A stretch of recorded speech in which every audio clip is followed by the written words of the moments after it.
All right, what's going on, you guys? Welcome to Madrid Hub again. I'm your host, Dr. JOTA, and yes, I am back, and I will be here every single day taking care of the channel, taking care of the most important news regarding to Real Madrid, actually all the things related to Real Madrid. So let's get started today with the most important thing that we have. It is arguably La Superliga, the European Super League, just because today is the first day of the trial where we are going to see if UEFA is exactly what Florentino Perez is thinking it is, actually a monopoly of the soccer. So, I mean, today is the first day, tomorrow will be the second day, and that's it. It's going to be just 2 days of trial, and right after that we will have to wait for the verdict, and that'll be about the end of the year. I mean, it's not going to happen anytime soon, because these kind of things, as you know, it takes a while for the judges to take a decision. It is a very important decision because we are talking about a big change in soccer, right? In the soccer spectrum, it's a new competition, it's a new format, completely new. There is a very huge issue, a huge deal for, you know, between UEFA and the clubs, Real Madrid, Juventus, Barcelona, and all this stuff.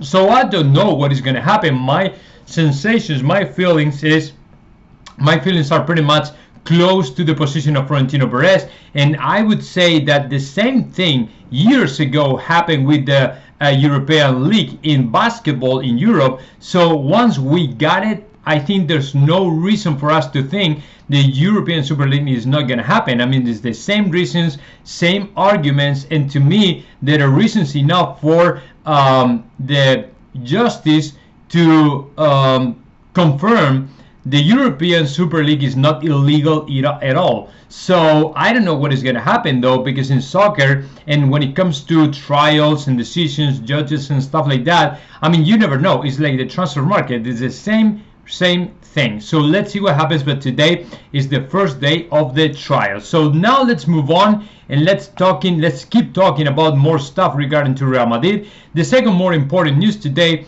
it is Vinicius Jr. is back on the training field today in Real Madrid, and as you know, the guy is taking it super seriously for him to become the best player of Real Madrid in this next season. In the first season, I mean in the last season, last year, he became the player he was supposed to become, right, in Real Madrid, one of the most important players for Real Madrid. So what we are expecting from him right now, it is this second super top season, this second season where he is supposed to become the next level. Well, he's supposed to reach the next level. To me, Vinicius Jr. is skilled and experienced enough right now to become not the next Ballon d'Or, but maybe the fight for the Ballon d'Or in the next 2 to 3 years, right? He will still have to Benzema ahead of him, maybe players like Kylian Mbappe or Erling Haaland and others. But to me, Vinicius Jr.,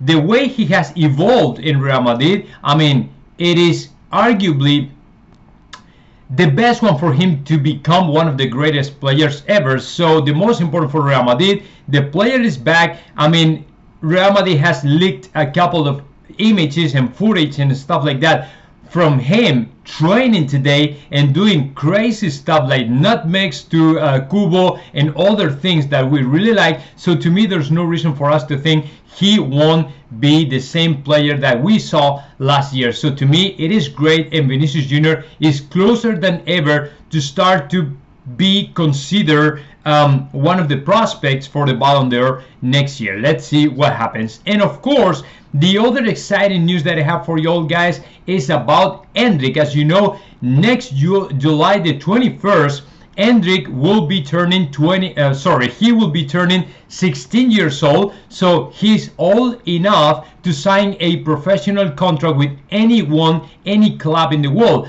And apparently Real Madrid are right now the front runners in the race for Endrick. So what happens is, if we are able to land in Brazil and get the player, get him signing a contract with Real Madrid, he will be committed for becoming a Madridista in the next 2 years. So that means when he turns 18, he will be able to fly to Europe, live in Europe, and play for Real Madrid if like they are saying, is interested in playing and becoming another Real Madrid player. So I mean, cross it in the calendar. The next July the 21st, the player is turning 16, and for the first time in his life, he will be able to sign a contract, a professional contract, and arguably this would be from Real Madrid. So let's see what happens. So whatever it happens, guys, because the transfer market is now going down, I mean up and down all the time with different players. Barcelona is a little bit more important than right now in these days, just because he's trying, I mean they are trying to sign Rafinha. Actually they have signed him already, and they had an agreement and stuff like that. But I will keep you posted whatever it happens when it comes to Real Madrid, and whatever happens, I will keep you posted. Now, let me know your thoughts about that. Just comment in the section below, and of course, subscribe my channel, Real Madrid Hub.